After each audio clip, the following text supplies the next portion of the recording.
చూస్తే అసలు మా చిన్నతనానికి ఎప్పటికీ పోలికే లేదు. ఇంత పెద్ద వినాయకుడు, అంత పెద్ద లడ్డు, అంత పెద్ద పందిరి, అంత పెద్ద ఊరేగింపు, నానో గొడవ, పైగా వినాయకుడు పందిరేమో కేవు కేక పాటలు. వినాయకుడికి కేకకి సంబంధం ఏంటి? వినాయకుడు పందిరిలో రికార్డింగ్ డాన్సా, సినిమా పాటల డాన్సా? వినాయకుడు వినాయక చవితి నవరాత్రి ఇప్పుడు ఆధ్యాత్మిక ప్రసంగం, హరికథ, ఒక నాటకం పర్వాలేదండి. అమ్మాయి చూసింది, హరినవ్వి నవ్వింది, మత్తప్పి కుర్రాళ్ళు మంచాన పడ్డారు. ఎవడు వినాయకుడు పడ్డా? ఈ పాట వినాయకుడు పందిరిలో ఏంటండి ఎంత దరిద్రంగా ఉంది పరిస్థితి. ఈవేళ మరి వినాయకుడిని చూస్తే అసలు మా చిన్నతనానికి ఎప్పటికీ పోలికే లేదు. ఇంత పెద్ద వినాయకుడు, అంత పెద్ద లడ్డు, అంత పెద్ద పందిరి, అంత పెద్ద ఊరేగింపు, నానో గొడవ, పైగా వినాయకుడు పందిరేమో కేవు కేక పాటలు. వినాయకుడికి కేకకి సంబంధం ఏంటి?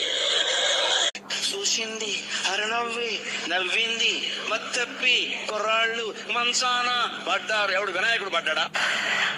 ఈ పాట వినాయకుడు పందిరిలో ఏంటండి ఎంత దరిద్రంగా ఉంది పరిస్థితి.